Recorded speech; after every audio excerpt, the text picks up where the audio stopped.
Hello, welcome back to Board Games with Neramas. I'm Joseph and I'm here with Draco, and we are ready for the next segment of the top 100 games of all time.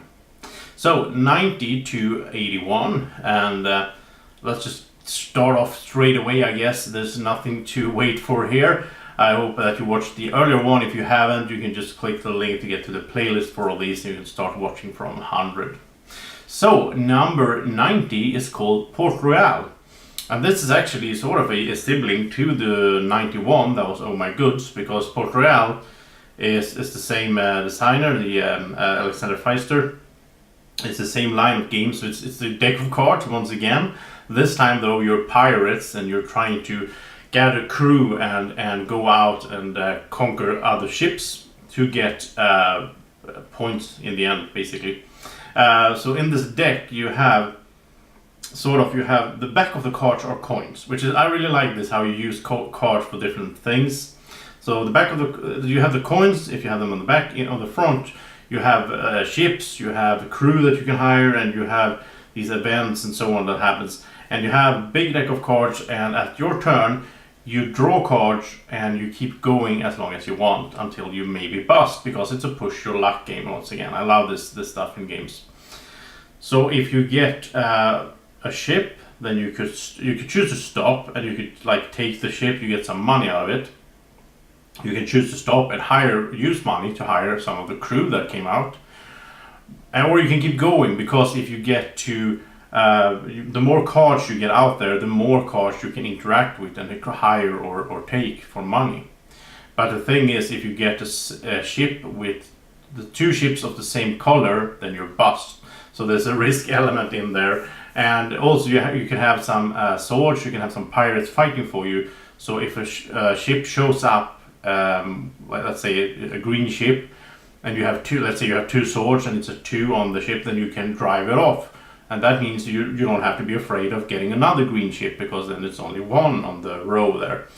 So there's a lot of strategy in this, and there's an expansion that's really nice as well, where it adds cooperative and solo play, so that's fun as well. So Port Royal is one that is a keeper for me and I really enjoy, so that's my number 90.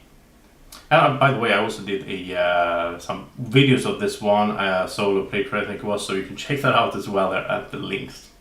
So my number 89 is a game, much bigger scale game called Fury of Dracula. In Fury of Dracula, it's 1 versus all, so you can be up to 5 players. So 4 players would be the vampire hunters like Van Helsing and all this, and they will hunt Dracula. And the 5th player is Dracula trying to escape, trying to stay away, stay hidden until Dracula has enough power to be able to sort of overrun the Europe or whatever. And you have this really beautiful Europe map. There's a few different editions of this. I played the 3rd, I think it is, which I had earlier, and I sold it because it was so rarely came to the table, because it takes a while. It's like a whole night of gaming, and but anyhow, I really enjoyed it, and I really like to play it once in a while. I have friends who have it. So in Fury of Dracula, if you're Dracula, you're not on the map. It's a deduction game in that sense, that the players are looking for you and they don't know where you are, and you play cards saying which city you go to, and you have to sort of stay in you have to go to the next city that is adjacent to where you are. But then they can find your trail and they start following you, and there's a deduction on where could Dracula have gone. You can sort of calculate that on the board. So really fun stuff. Fury of Dracula, that is my number 89. My number 88, now we go back to a really small card game again, and this one I also did a solo playthrough of. This is a really hard solo game. This is a only solo game. It's called Friday, and it's only for solo play, and it's really hard, but I enjoy it. It's really fun. It's a deck builder basically, but it's kind of slow deck builder. When you defeat a card or you defeat a challenge by using your cards, then you get to take that card and flip it upside down, and then you put it in your deck instead, and then you can use it later on for the use it has.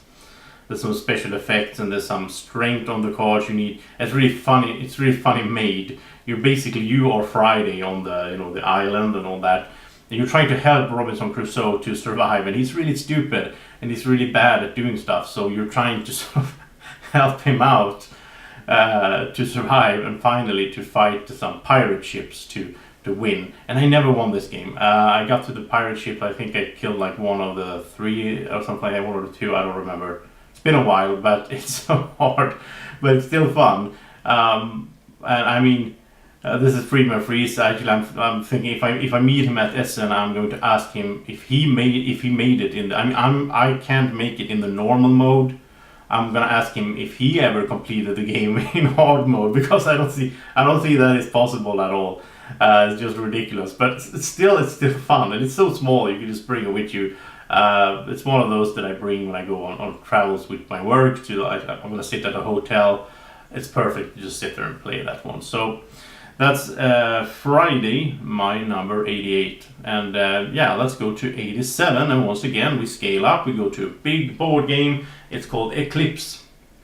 And Eclipse is a sort of 4X game in space. You are developing, you're like exploring, expanding, you're exterminating your opponents, and you're exploiting the planets that you meet and get resources from.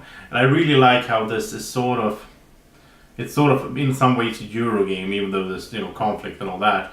But still, the main part of the game is spent building up your empire, exploring and building up your ships, because you sort of configure your ships so everybody has the same type of ships, but your ship is going to be unique because you will research equipment that you can put on the ships, like better cannons or shields and so on.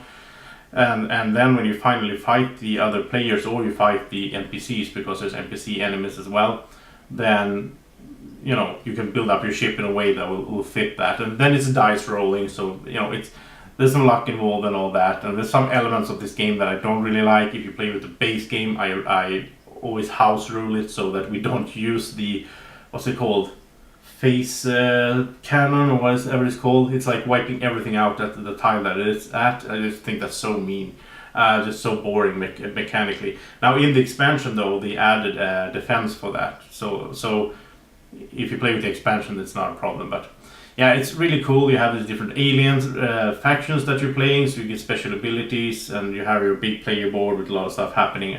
And this is a second edition coming. It was on Kickstarter recently, so but it's basically just an upgrade in how it looks and all the components and so on. So I'm not sure that I will get it really, but I really like Eclipse, the base game. If you have it, also it takes like 4 or 5 hours. So it's one of those games that I would like to play like once or twice a year, when you have like a gaming day and you can just sit and play it, because it is fun, it is cool, it is nice building up those ships.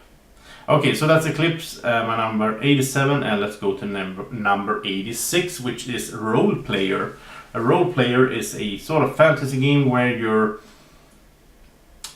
sort of playing before you're sort of starting out with this, trying to build up this character, like Dungeons and Dragons style, different characters with different backgrounds and different skill sets and all that.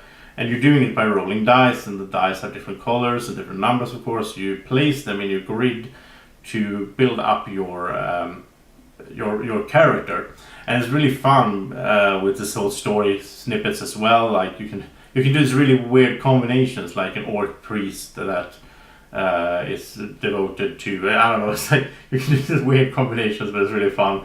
And in the actual game is a puzzle. It's a puzzle to figure out how to put these dice in your grid so that you get the most points. But it's really fun game. I can recommend that one. That's Role Player, my number 86. And now my number 85, there's a game called Tobago. Tobago is a treasure hunt game basically. So we're on an island, and the island is sort of randomly built every time you play, which is cool. And then you have these really cool 3D like wooden stuff, like statues and trees and stuff, that are palm trees that are on the island that you place randomly. And we're trying to find a treasure on the island, and we do that by playing cards, and sort of it's like a counter deduction game. It's like we decide where the treasure are together, sort of. Because if I play a card saying that the treasure has to be in the jungle, then of course there's just a few spots on the map that are jungle. So then we know that it's not on the beach, it's not on the grassland, it's not it's not on the mountain, it's going to be in the jungle. Okay, so we know that it's in the jungle. Then some other player might play a card saying that it's 2 spaces away from the river, for example. And then of course then we can narrow it down. Okay, so it's in the jungle, it's 2 spaces away from a river, maybe there's like 4 spaces that it could be. And then some, later on it comes back to me and I might play a card saying, well, it's next to a statue. And there's only 1 space that could be exactly that. And then that's where the treasure is. So everybody takes a little jeep, the wooden jeep, try to drive over there and pick up the treasure. And whoever contributed to this sort of deciding where it is and finding it, basically, the treasure map, basically, that's what we're doing thematically, finding pieces of the treasure map. Whoever contributed to that also gets a part of the treasure. And that's also really fun how that's done, because you sort of, there's a bunch of different treasures of different value, and let's say I contributed twice, I get to look at 2 of the cards that are involved, and the other players have to look at the number of cards that they contributed, and then these are all mixed together, and then you pull one out and you ask whoever got there first gets the question, do you want this treasure or do you want to keep going? And since I looked at like 2 of them, I might know that there's better stuff in there, so I might say no. But the risk is also that there's a curse in there that I might not know about. If the curse shows up, nobody gets anything. So really fun, push your luck, and this whole sort of, I think it's called counter deduction basically. It's a reverse deduction. Really fun mechanics in this game. I love that stuff, and so that's why Tobago is my number 85. And my number 84 is a game called Time Stories, and Time Stories is a what should I say, like a card game played on a board with dice, where you are agents into the future going back in time, not physically but like taking over a body from, like if you go to the 1920s, you'll take sort of a person that is there, you'll take control of his body and live through him for a while until you jump back into your own time. And Time Stories is built sort of like a system where the actual game can sort of, it is expanded by different decks, and those decks are different scenarios. So I think we're up to, I don't know, like 8 or something now. So the first scenario comes with the base game, and you can play it. But when you're done, you already know that scenario. It's like you figured out how it's going to work, and then you're not really going to play it again. And then you buy an expansion and you put in a new deck, and then you can play that one. And you might go back in time to some other place in time, and there's scenarios that takes place, and there's stuff happening as you keep exploring that place together. And it's really cool stuff. I really love how they made this, because it's a bit like a Groundhog Day, where you don't just go back once, you go back like 2 or 3 times most of the time, I think, because the first time you get there you might not really know where to go and what to look for, and time runs out, and then you go back to your present time, which is in the future for us. It's a bit confusing anyhow. And then you go back again, and now you know that this lady that you met at the beginning, it's no point in wasting time talking to her, because she was just confused. And you know maybe that the guy that you met at the gas station over here, I'm just making stuff up now because I don't want to spoil anything, but if we met this guy at the gas station and he seemed nice at first, but he was just trying to rob you later on, you know that you don't have to trust him, because you already been there. You go back to the same point in time and keep doing the same things, but you can do it in different ways, and then finally you can find the solution to the situation that you're there to solve, because as an agent there you have a mission that you're trying to achieve and change something that went wrong in history. I love time traveling games. I love it as a theme. I love it in movies and all the stuff. It's one of my favorite ideas in science fiction at all. And Time Stories was on my top 50, I should say. It's fallen, so it was 29 last year and now it's 84. Some of that is because there's a lot of new games in here pushing it down, and also mostly it's because I haven't played any of the new scenarios. I haven't played it at all in a year, and that is because it's one of those games that has this campaign style, so it's hard to bring to a game night and just play your casual game, because you can do that, but to make the most out of it you should have the same game group, like 4 people. I guess you can play a 3 or 2 as well, but it's best at 4, I think, where you go and play the scenarios one after another. And that is really hard to pull off. It's hard to find people that have that devotion and time and all that. So Time Stories is a game that I would like to play more, a lot more, and it would probably be able to rise on my list again, but it's fallen because of that. I also did some videos for it, spoiler free, you can check them out to see how the game works. So that's Time Stories, my number 84. Let's go to number 83. And this is a small card game once again. I love a lot of those, it seems like. This is for 2 players only. It's called Neuroshima Convoy, and this one has flown under the radar a bit.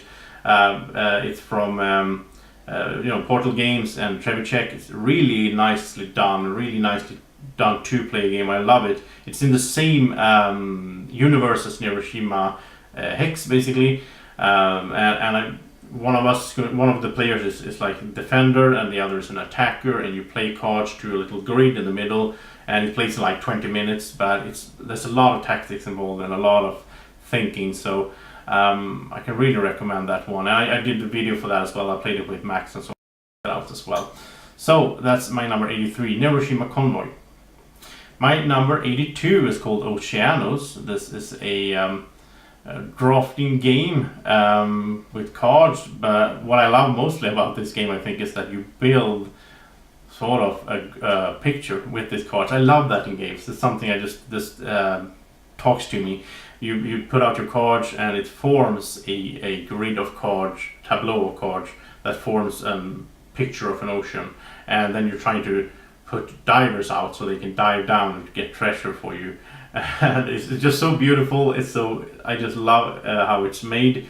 I like the drafting and all that as well in it, and I think this one also has been a bit under the radar. Not that many people talk about it or so on, but Oceanos is a really beautiful and nicely lightweight style game.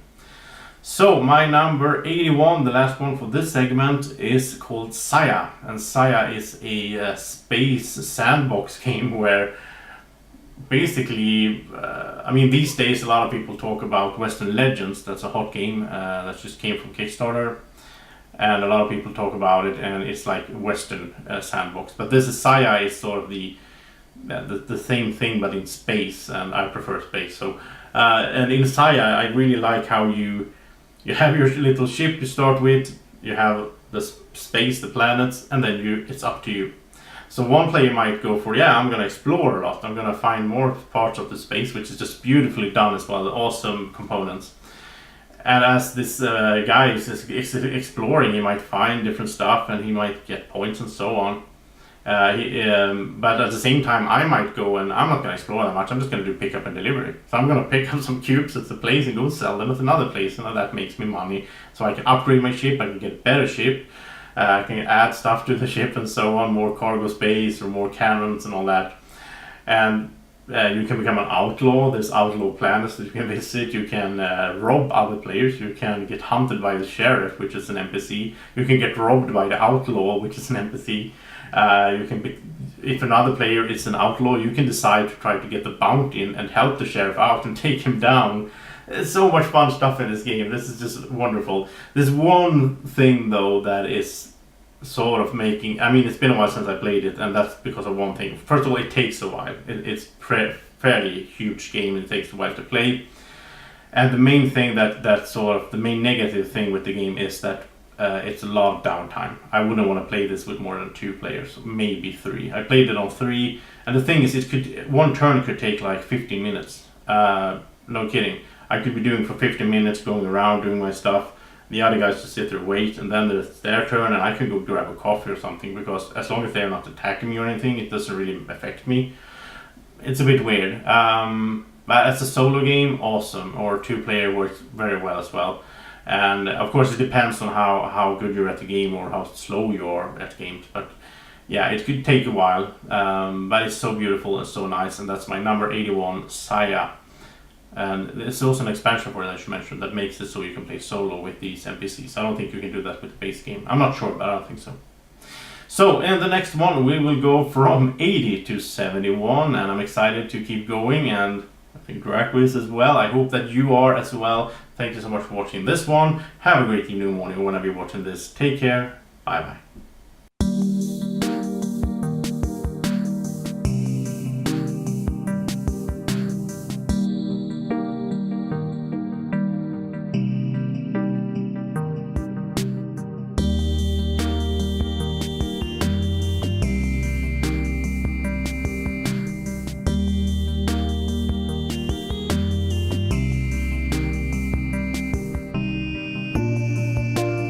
Board Games with Niramas is sponsored by Alara Games in Sweden.